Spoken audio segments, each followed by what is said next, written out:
现主是外送人员因的生理长假期，将法官配合2间外送业者的点头算算的拢总超过400间。统计到9月一直到10月16，外送人员发生车祸事故拢总19件。中法官检察局特别开会来讨论做一个外送人员安全规矩的卡片，定一寡公约，也搁限制外送人员1点钟内接单量。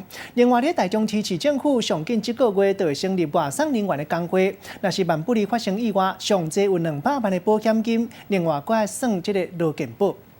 这个路口有一台车要倒弯，结果一个送外送的骑车冲过来，嘣，直接甲伊弄到。另外，这个相车路口送外送的无放慢速度，甲轿车相对拢。这个路口嘛有车祸，拢做伙，拢是送外送的。2台车拢骑甲真凶，弄到了后，一个佫会当骑起来，毋过另外一个煞一直倒伫个涂骹。外送愈来愈兴，送外送的车祸嘛愈来愈多。统计中华为9月初1到10月16，送外送的车祸就19件，好加载拢是轻伤。骑机车自己要看个人，要小心，骑慢一点。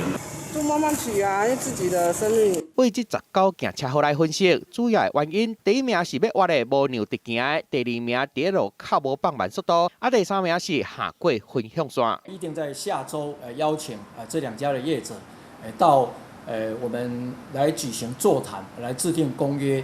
那我们也希望在对于新进的员工部分，也要加强相关的交通安全的一个教育训练。中华警察开会做送外送的安全守则卡片出来，佮规定限制送外送的1点钟内接单的数量。另外，伫台中市政府嘛要替送外送的办一个台中市外送服务人员职业工会，预计10月底进行成立。未来会提供一个人上侪200万的保险，佮会当有劳健保。工会嘛会设计一个超级跑车险，会当避免车祸事故爱负担的赔偿。送外送的安全的问题愈来愈受到大家重视。记者综合报道。